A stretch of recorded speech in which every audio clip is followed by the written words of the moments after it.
नमस्कार, मैं अंकित और आप देख रहे हैं सिटी पोस्ट लाइव। बिहार विधानसभा चुनाव में महागठबंधन को करारी शिकस्त मिली। ऐसी शिकस्त जिसमें विपक्ष कहीं भी नजर ही नहीं आ रहा। ऐसे में महागठबंधन के सहयोगी रहे और सहरसा से विधायक आईआईपी के चीफ आईपी गुप्ता का पॉलिटिकल क्रेज लगातार बढ़ता जा रहा है। आईपी गुप्ता का पॉलिटिकल रसूख और अगले कदम पर बात करने के लिए हमारे साथ स्टूडियो में मौजूद हैं मीडिया हाउस के managing editor Mukesh Kumar Singh. Sir, आपसे एक सवाल है कि आईपी गुप्ता को कैसे ले रहे हैं सर? देखिए, आईपी गुप्ता ऐसा नहीं है कि अणुबम या परमाणु बम है, लेकिन अगर आप पॉलिटिक्स की बात करेंगे बिहार में अब अंकित, तो आईपी गुप्ता को अब इग्नोर नहीं किया जा सकता है। एक ऐसे नेता जिनका कोई बैकग्राउंड नहीं था, कोई ऐसी विरासत नहीं थी और राजनीतिक कद भी इनका बहुत बड़ा नहीं था। ऐसा नहीं था कि ये कांग्रेस में पहले थे और बहुत ज़्यादा इनका प्रभाव था या लोग उनको जान रहे थे। राजनीति में बड़ी धमक इनकी नहीं थी। अचानक ये जो है ये कार्यक्रम करते हैं गांधी मैदान में, ताती तत्वा और पान समाज को लेकर। नारा था हाको रथ हम हैं पान, और उसके बाद से इनका क्रेज लगातार बढ़ते गया। शर्मा समाज जो है, शर्मा और मैंने अभी ताती तत्मा कहा, और इन जातियों के समानांतर जितनी जातियां हैं उनको आरक्षण मिल रहा था पहले, लेकिन अब आरक्षण उनका बंद कर दिया गया है।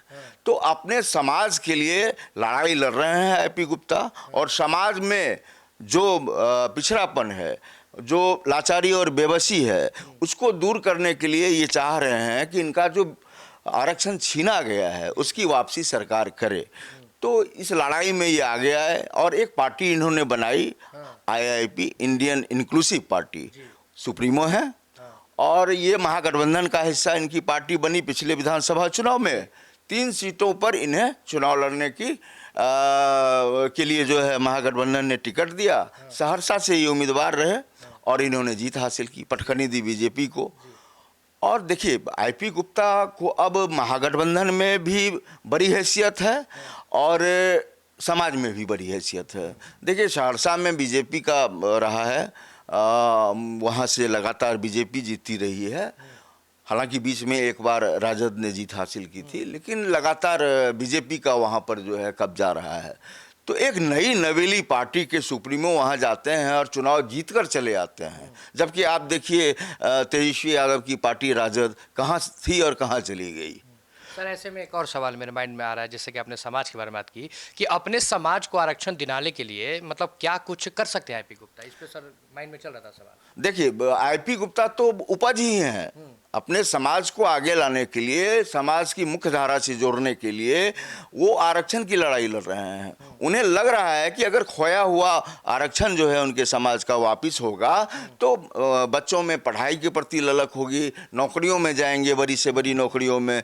तो सीधा सा ये सवाल आपका तो बहुत लाजमी था, और सीधी सी बात ये है कि किसी भी तरह का समझौता ये नहीं करेंगे आईपी गुप्ता। इनको आरक्षण चाहिए तो चाहिए, लेकिन अब देखिए, अब इनके रसूख की बात करता हूं मैं। लगातार जो है किस तरह से इनका रसूख बढ़ रहा है। विधानसभा में बिहार में सबसे ज्यादा सवाल आईपी गुप्ता ने किया। सहरसा के हित को लेकर के, वे जमुई के रहने वाले हैं, वहां को लेकर के भी उन्होंने सवाल किया। तो विधानसभा में सबसे अधिक सवाल करने वाले वे पहले विधायक बन गए।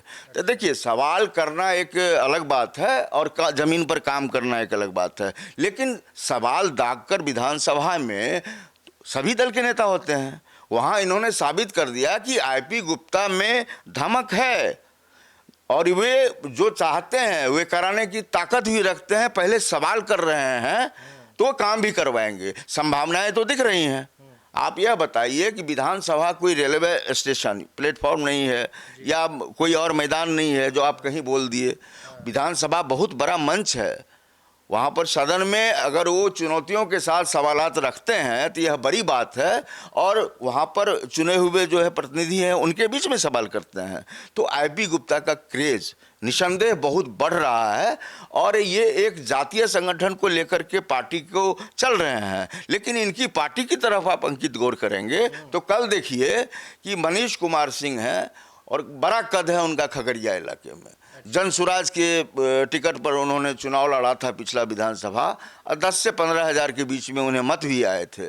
सीधी मतलब टक्कर उनकी होती है। वे चुनौती देते हैं मनीष कुमार सिंह रणवीर यादव को, जो रणवीर यादव उस इलाके के बड़े नेताओं में शुमार है उनका, और उनकी 2 पत्नियां हैं, और विधायक लगातार उनके घर से बनते रहे हैं। हालांकि इस बार टिकट जो है उनको नहीं मिला, ना ही उनकी पत्नी को टिकट मिला, तो एक अलग बात है। रसूख है, पॉलिटिकल रसूख है, बड़ा कद है रणवीर यादव का।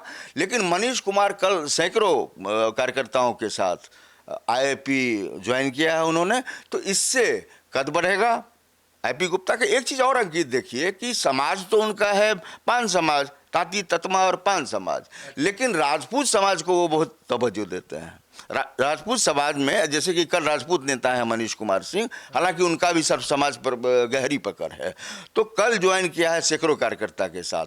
तो इससे आईपी गुप्ता जो है ज़्यादा मजबूत होंगे।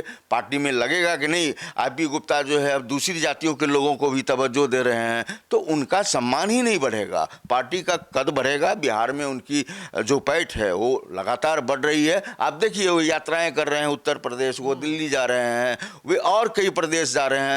अपने संगठन के साथ साथ वो पार्टी को भी मजबूत कर रहे हैं। तो इससे जाहिर होता है कि आईपी गुप्ता साधारण खिलाड़ी नहीं है।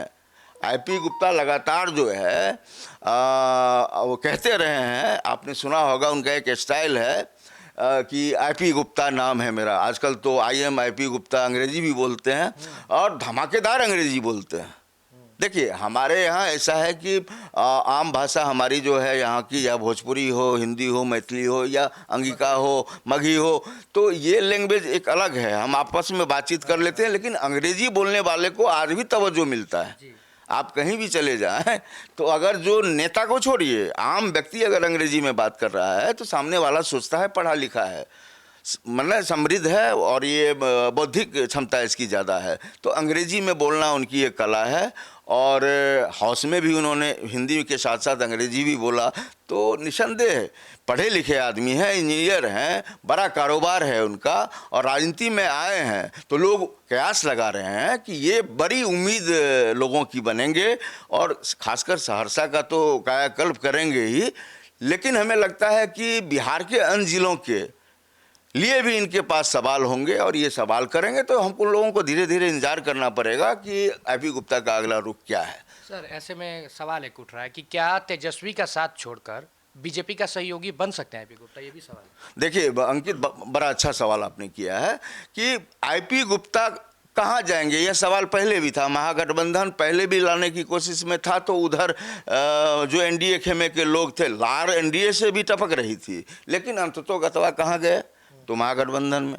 और 3 सीटों में 1 सीट पर वो खुद जीत हासिल की उन्होंने। तो देखिए इनको जहाँ लगेगा कि उनके समाज के साथ जो है न्याय होगा, आरक्षण जो है जहाँ मिलेगा, और इधर आपने रामकृपाल यादव जी का बयान भी सुना होगा कि उन्होंने कहा कि आईपी गुप्ता आ रहे हैं, बीजेपी के सहयोगी बनेंगे। तो हम लोग भी यह समझ रहे हैं कि आईपी गुप्ता को अपनी आईआईपी पार्टी को मजबूत तो करना ही है, साथ ही अपने समाज का जो खोया हुआ आरक्षण है तो उसको वापस कराना है। अगर बीजेपी आश्वस्त करती है, चूँकि केंद्र में देख लीजिए सरकार में बीजेपी है वहाँ, तो वो चाहेंगे कि अगर बीजेपी अगर इनको मदद करे आरक्षण दिलाने में, तो वो बीजेपी के साथ भी जा सकते हैं। ये बड़े सौदागर हैं और नफा नुकसान वाले सौदागर हैं। पॉलिटिक्स में सौदा होता है, और ये अपने समाज के हित के लिए अगर बीजेपी के साथ चले जाएं तो इसमें कोई चौंकाने वाली बात नहीं होगी अंकित, वे चाह सकते हैं। हम लोगों तक भी जो खबर आ रही है आईपी गुप्ता, देखिए आईपी गुप्ता वहाँ रहेंगे जहां उनके समाज को आरक्षण मिलने की ज़्यादा संभावना होगी, उस दल के साथ रहेंगे, मजबूती से रहेंगे। लेकिन हम आपके जरिए अपने दर्शकों को बता देना चाहते हैं कि आईपी गुप्ता अभी के समय में जिस तरह हाशिए पर है महागठबंधन, या कहें कि विपक्ष, तो विपक्ष में अगर कोई चेहरा दिख रहा है तो वो है आईपी गुप्ता का। दूसरा एक चेहरा दिख रहा है राजद का, डॉक्टर गौतम कृष्ण का, जो पूर्व वीडियो रहे हैं। लेकिन आईपी गुप्ता का लहजा, उनका तौर तरीका, बातचीत करने का तरीका, सामंजस्य, लोगों के बीच आम व्यक्ति की तरह जाना, छोटा बड़ा नहीं देखना, कहने का मतलब ये है कि समाज में अब जाएंगे आप, और आप अगर ये एहसास होने देंगे लोगों को कि आप विधायक हैं, तो आपका वजन कम होगा। आप सामान्य लोगों के बीच जाते हैं और सामान्य तरीके से उनके बीच बैठ जाते हैं, पंगत में खाते हैं, तो ये इसको नोटिस करते हैं लोग कि हमारा विधायक तो लग रहा है घर का है। तो ये बिल्कुल घरेलू व्यवहार से अपनी साख को और मजबूत कर रहे हैं, और आने वाले दिनों में बिहार के एक सशक्त नेता के रूप में आईपी गुप्ता आपको नजर आएंगे, इसमें कोई शक नहीं है। मतलब आपका साफ साफ यही कहना है कि आईपी गुप्ता जो है वो जनता के साथ जाएंगे, पार्टी देख के नहीं जाएंगे। बिल्कुल, देखिए, जनता का हित मतलब जनता में भी पहले तो उनको अपने समाज का हित चाहिए। अपने समाज यानी कि अपने समाज को उन्होंने वादा किया है कि आरक्षण आपका वापस कराऊंगा। ये आरक्षण जो है वापस होगा। पहले से आरक्षण मिलता रहा, लेकिन कुछ पेच ऐसा आया जिसके कारण से इनके समाज का जो है आरक्षण छिन गया। तो अब वो आपसी के लिए जो है जो उनके समाज के लोग हैं उनको तो खुश करेंगे ही, और क्षेत्र की जनता के लिए काम करेंगे, तो आम जनता के वो विधायक हैं। ये किसी मतलब दल के तो हैं ही, ये महागठबंधन के भी हिस्सा हैं।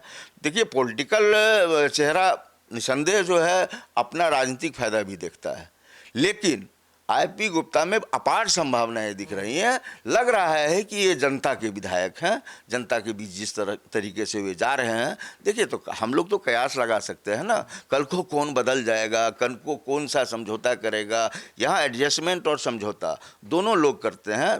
कहने का मतलब तो आने वाले समय पर हम लोगों की निगाह टिकी हुई है, लेकिन एक राजनीतिक समीक्षक के नाते, एक पत्रकार होने के नाते हमें भी आईपी गुप्ता में बहुत सारी संभावनाएं दिख रही हैं। लेकिन कल को अगर वे बदल जाते हैं तो उस कल को छोड़िए, अभी संभावनाओं की बात करें हम लोग कि आईपी गुप्ता आने वाले दिनों में बिहार के एक ताकतवर कद्दावर नेता होंगे, और उनकी आवाज़ मजबूत आवाज़ होगी, इससे इनकार नहीं किया जा सकता। सर, आपसे एक आखिरी सवाल है।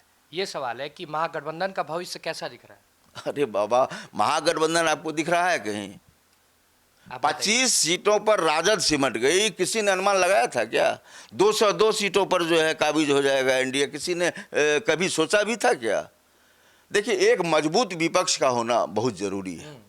अगर मजबूत विपक्ष नहीं रहेगा तो सत्ता जो है वह निरंकुश हो जाएगी।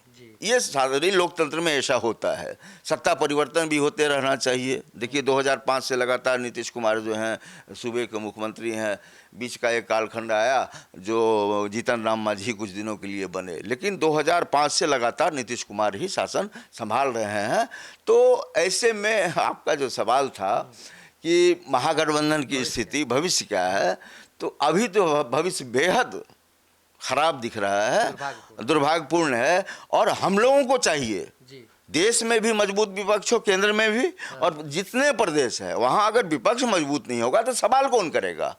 आज देखिए, मीडिया का भी संक्रमण काल चल रहा है। मैं खुल के अपने दर्शकों को कहना चाहता हूं, मीडिया भी मुखर होकर के कुछ नहीं बोल पा रही है। तो एक मजबूत विपक्ष अगर नहीं होगा तो सत्ता को निरंकुश होने से कौन रोकेगा? तो अब तेजस्वी यादव का कद बहुत छोटा पड़ गया है। 25 विधायकों के साथ अब देखिए, अब राजनीति चल रही है विधायकों को तोड़ने की। तो आने वाले समय में जो है बीजेपी सेंधमारी कर दे राजद में, इससे कोई हम लोगों को मतलब शक शुबा नहीं है। बीजेपी कुछ भी कर सकती है। आप देख लीजिए ना, मतलब जो है क्या हुआ महाराष्ट्र में, तो दोहराई जा सकती है। यहाँ भी बड़ा खेला हो सकता है। बीजेपी खेला करने में मास्टर है, और बीजेपी अपना कद बढ़ाने के लिए किसी हद से गुजर सकती है। तो हमें तो लग रहा है कि कांग्रेस में भी फूट पड़ेगी, और वाम दल में भी फूट की आशंका है, और राजद में तो फूट पड़नी ही पड़नी है। मैं डंके की चोट पर कह रहा हूँ, कन्फर्म मैं कह रहा हूँ कि आने वाले समय में आप देखिएगा कि कई विधायक जो है चले आएंगे बीजेपी के साथ। तो जैसा कि सुना आपने इस पूरे डिबेट को लेकर, आपकी क्या राय है? कमेंट में अपनी राय हमारे साथ जरूर साझा करें, और ऐसे ही तमाम बड़े अपडेट्स के लिए जुड़े रहें हमारे चैनल सिटी पोस्ट लाइव के साथ। धन्यवाद।